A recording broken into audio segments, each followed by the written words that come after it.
بسم اللہ الرحمن الرحیم۔ السلام علیکم قارئین، یہ واقعہ جو میں آپ کو سنانے جا رہی ہوں بالکل حقیقت ہے۔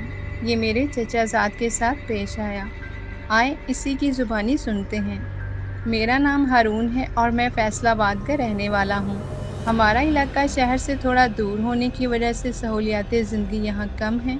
میٹرک کے بعد میں لاہور آ گیا اور ایک کالج میں داخلہ لے کر اپنی پڑھائی کرنے لگا۔ آپ کو بتاتا چلوں کہ میں بہت خوبصورت قد و حال کا مالک ہوں۔ اللہ نے خوبصورتی کے ساتھ ساتھ ذہانت سے بھی خوب نوازا ہے۔ کالج میں ہر لڑکی چاہتی تھی کہ ہارون اس کے ساتھ دوستی کر لے، مگر مجھے لڑکیوں میں کوئی دلچسپی نہیں تھی۔ میں صرف اپنی پڑھائی پہ توجہ دیتا تھا، کیونکہ میں اپنے ماں باپ کے لیے کچھ کرنا چاہتا تھا۔ اسی لیے میرا پورا دھیان پڑھائی پہ رہتا تھا اور الحمدللہ میں ہر سال پورے کالج میں ٹاپ کرتا تھا۔ میں گرمیوں کی چھٹیاں اپنے والدین کے ساتھ گزارتا تھا۔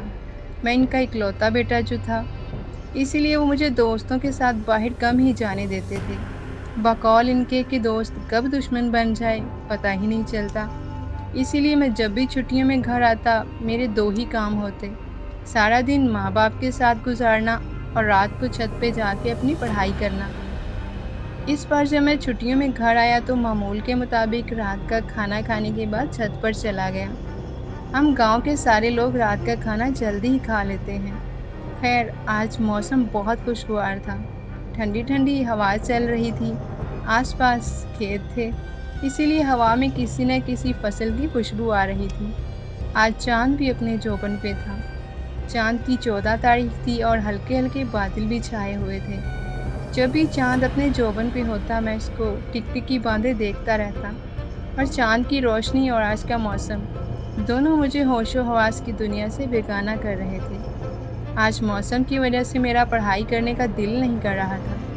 کبھی کبھی کوئی بادل کا ٹکڑا چاند کے آگے آتا تو ایسا لگتا جیسے کوئی حسین دوشیزہ نقاب اوڑھ لیتی۔ میرا آج کمرے میں سونے کا دل نہیں کر رہا تھا، تو چارپائی اٹھا کر باہر لے آیا اور اس کو بچھا کر لیٹ گیا۔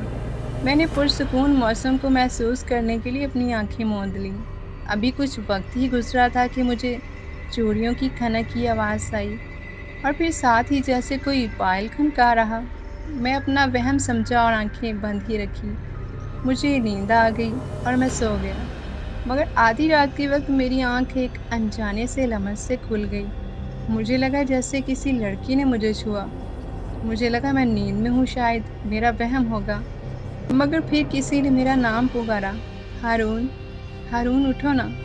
میں نے دیکھا کہ میری چارپائی کے سرہانے والی سائڈ پہ ایک بہت خوبصورت لڑکی کھڑی ہے، جس نے چوڑیاں پہن رکھی ہیں۔ چاند کی روشنی میں وہ ایک پری ہی لگ رہی تھی۔ لڑکی کو دیکھ کے پہلے تو میں گھبرا گیا کہ یہ کون ہے اور یہاں کیا کر رہی ہے۔ اگر کسی نے دیکھ لیا تو خواہ بدنامی ہو جائے گی۔ میں نے اس لڑکی سے پوچھا: آپ کون ہیں اور آپ کو میرا نام کیسے پتا، اور آپ یہاں کیا کر رہی ہیں؟ میرے بکھلائے ہوئے لہجے میں ایک ساتھ میرے اتنے سوال سن کر وہ لڑکی کھلکھلا کر ہنسنے لگی، اور وہ ہنستے ہوئے اتنی پیاری لگ رہی تھی کہ میں کھو سا گیا اور بت بنے اس کو دیکھتا رہا۔ لڑکی نے کہا: میرا نام درِ شہوار ہے اور میں آپ کے ساتھ والے گھر میں رہتی ہوں، میرے بھائی اور بابا کے ساتھ۔ میری ماں نہیں ہے اور کچھ دن ہوئے ہمیں یہاں رہتے ہوئے۔ وہ بتا رہی تھی اور میں مدہوش ہوا اس کو سنتا جا رہا تھا۔ اس نے کہا کہ بیٹھنے کے لیے نہیں بولو گے، کیا کھڑے کھڑے سب پوچھ لو گے؟ میں نے آج تک کبھی کسی لڑکی کو پاس نہیں بٹھایا تھا، مگر پتہ نہیں اس لڑکی میں ایسا کیا تھا کہ میں خود کو روک نہیں پایا اور اس کو چارپائی پہ بیٹھنے کا بول دیا۔ کچھ دیر ہم باتیں کرتے رہے۔ مجھے اس سے باتیں کر کے بہت اچھا لگ رہا تھا۔ دل کر رہا تھا کہ وہ بولتی رہے اور میں سنتا رہوں۔ پتہ نہیں مگر آتش عشق میرے دل میں لگ چکی تھی۔ وہ جانے لگی تو مجھے بولی کہ میرے بارے میں کسی سے بات نہ کرے اور وہ کل پھر آئے گی۔ یہ کہہ کر وہ چلی گئی۔ وہ تو جیسے مجھے بھی ساتھ لے گئی جاتے ہوئے۔ میری عجیب سی کیفیت تھی، میرا دل کر رہا تھا کہ وہ لڑکی واپس آ جائے۔ اب نیند میری آنکھوں سے کوسوں دور تھی۔ میں اسی کے بارے میں سوچتا رہا اور صبح کی اذانیں ہونے لگی۔ آج پہلی بار ایسا ہوا تھا کہ میرا دھیان نماز میں بھی نہیں لگ رہا تھا۔ خیر، نماز کے بعد گھر آ گیا۔ امی نے آلو کے پراٹھے بنائے تھے، مگر آج مجھے کچھ بھی اچھا نہیں لگ رہا تھا۔ امی سے بولا کہ امی بھوک نہیں ہے امی نے میری طرف حیرت سے دیکھا کہ اس کو کیا ہو گیا ہے، ورنہ یہ تو وہ تھا کہ آلو والے پراٹھے دیکھ کر دیوانہ ہو جاتا تھا۔ امی نے پوچھا، ہارون بیٹا تمہاری طبیعت تو ٹھیک ہے نا؟ میں نے ہاں میں سر ہلا دیا اور کمرے میں چلا گیا۔ میں بے صبری سے رات ہونے کا انتظار کرنے لگا۔ اللہ اللہ کر کے عشاء کی اذان ہوئی اور میں چھت پر چلا گیا۔ چارپائی باہر بچھائی اور درِ شہوار کا انتظار کرنے لگا۔ کافی انتظار کرنے کے بعد درِ شہوار آ گئی اور میں نے آتے ہی جھٹ سے کہا، کہاں تھیں آپ؟ کب سے آپ کا انتظار کر رہا تھا۔ وہ مسکراتے ہوئے میری طرف شرارت سے دیکھ کر بولی تو میں نے شرما کے آنکھیں نیچے کر لی اور ہم دونوں ہی ہنسنے لگے۔ ہم روز ایک دوسرے سے ڈھیروں باتیں کرتے رہتے اور مجھے درِ شہوار سے انتہا کا عشق ہو چکا تھا۔ ہم نے ساتھ جینے مرنے کی قسمیں کھائیں اور وعدہ کیا کہ ایک دوسرے کے ساتھ رہیں گے زندگی بھر۔ درِ شہوار کی جھیل جیسی آنکھیں مجھے اپنی طرف کھینچتی تھیں۔ دن گزرتے جا رہے تھے اور میرا دل پڑھائی میں بالکل نہیں لگتا تھا۔ ہر طرف درِ شہوار دکھائی دیتی تھی۔ ایک دن ہوا یوں کہ میری امی ابو نے میری آواز سن لی جب میں درِ شہوار سے باتیں کر رہا تھا۔ صبح امی ابو نے میرے سے پوچھا کہ کس سے باتیں کر رہے تھے۔ میں نے جھوٹ بولا کہ میں تو پڑھائی کرتا ہوں، میں نے کس سے باتیں کرنی ہیں۔ ایک دن میں باہر کھڑا ہوا تھا کہ ہمارے محلے دار لطیف چچا آ گئے۔ سلام دعا کے بعد میں نے ان سے پوچھا کہ خیر سے آئے ہیں کیا وہ؟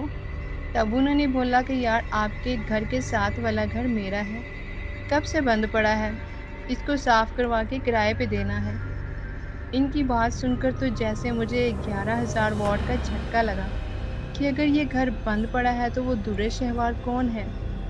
اور پتہ نہیں کون کون سے سوال میرے ذہن میں گردش کرنے لگے۔ میں نے رات ہونے کا انتظار کیا اور جیسے ہی رات ہوئی میں چھت پہ آ گیا۔ کافی دیر کے بعد درِ شہوار بھی آ گئی۔ آج میں کچھ اداس تھا۔ مجھے دیکھتے ہی بولی، ہارون آج اب چپ کیوں ہیں؟ میں نے کہا، درِ شہوار میرے سے کتنا پیار کرتی ہو؟ وہ میری طرف حیرت سے دیکھتے ہوئے بولی، ہارون میں آپ سے اتنا عشق کرتی ہوں جتنا آپ نے کبھی تصور بھی نہیں کیا ہوگا، مگر آج آپ ایسا کیوں پوچھ رہے ہیں؟ تب میں نے کہا کہ تم کون ہو، مجھے بتاؤ۔ میری یہ بات سن کر وہ کچھ پریشان دکھائی دے رہی تھی۔ میرے قدموں میں بیٹھ کر تڑپ کر روتے ہوئے کہنے لگی، ہارون آپ کو اگر میں بتا دوں گی کہ میں کون ہوں تو کیا آپ مجھے چھوڑ تو نہیں دو گے؟ ہارون میں آپ کے بنا نہیں جی پاؤں گی، وہ ہاتھ جوڑ کر روتے ہوئے کہہ رہی تھی۔ میں نے کہا، درِ شہوار تم عشق ہو میرا اور محبوب چھوڑا نہیں جاتا، اب بتاؤ کہ تم کون ہو؟ وہ کپ کپاتی ہوئی آواز میں بولی، میں ایک جن زادی ہوں۔ میں ایک دم چونک گیا اور وہ سہم گئی تھی۔ میں نے اس کو قدموں سے اٹھا کر سینے سے لگا لیا اور وہ پھوٹ پھوٹ کر رونے لگی کہ ہارون مجھے آپ سے عشق ہو گیا تھا، میں کیا کرتی؟ ڈرتے آپ کو نہیں بتاتی تھی کہ آپ مجھے چھوڑ نہ دو۔ میں نے اس کی آنکھوں میں دیکھتے ہوئے کہا، پگلی میری جان ہو تم، اور جان کو کون چھوڑتا ہے بھلا؟ میں ابھی بھی تم سے اتنا ہی عشق کرتا ہوں جتنا پہلے کرتا تھا، سوچنا بھی مت کہ ہارون اپنی درِ شہوار کے بنا رہ سکتا ہے۔ میں بھی مر جاؤں گا تمہارے بنا۔ سنا تم نے؟ وقت گزرتا گیا اور میری چھٹیاں ختم ہو گئیں۔ یہ میری تعلیم کا آخری سال تھا۔ اس کے بعد میں نے گاؤں واپس ہی آنا تھا۔ میں نے واپس شہر آنا تھا۔ درِ شہوار میرے سے لپٹ کر بچوں کی طرح روتے ہوئے کہہ رہی تھی، ہارون مت جاؤ اپنی جان کو چھوڑ کر، مت جاؤ ہارون پلیز۔ میں نے اس کو سمجھایا کہ میں واپس آؤں گا اور تم سے شادی کروں گا، تم بے فکر رہو۔ خیر میں نے اس کو حوصلہ دیا اور وہ مان گئی۔ میں شہر چلا گیا۔ اب تو بس ایک ہی دھن سوار تھی میرے پہ کہ جلدی سے وقت گزرے اور میں پڑھائی مکمل کر کے اپنے گھر واپس جا سکوں۔ اللہ اللہ کر کے سال گزرا اور وہ دن بھی آ گیا جس دن میں نے اپنی جان درِ شہوار کے پاس جانا تھا۔ میرے سے تو گاڑی کا انتظار بھی نہیں ہو رہا تھا۔ دل کر رہا تھا کہ اڑ کر گاؤں پہنچ جاؤں۔ خیر گاڑی چلی تو میری جان میں جان آئی۔ 3-4 گھنٹے بعد میں اپنے گھر میں موجود تھا۔ رات کے وقت چھت پہ جا کر میں درِ شہوار کا انتظار کرتا رہا، مگر وہ نہیں آئی۔ میرا دل چیخ رہا تھا۔ میں شدت غم سے رونے لگا اور روتے روتے کب میری آنکھ لگ گئی مجھے پتہ نہ چلا۔ رات کا آخری پہر تھا جب درِ شہوار کی آواز سنائی تھی، ہارون آپ آ گئے۔ میں چارپائی سے اٹھا اور درِ شہوار سے ایک دم لپٹ گیا اور پاگلوں کی طرح رو کر کہنے لگا، کدھر تھی تم؟ میں تو ڈر گیا تھا۔ درِ شہوار بولی،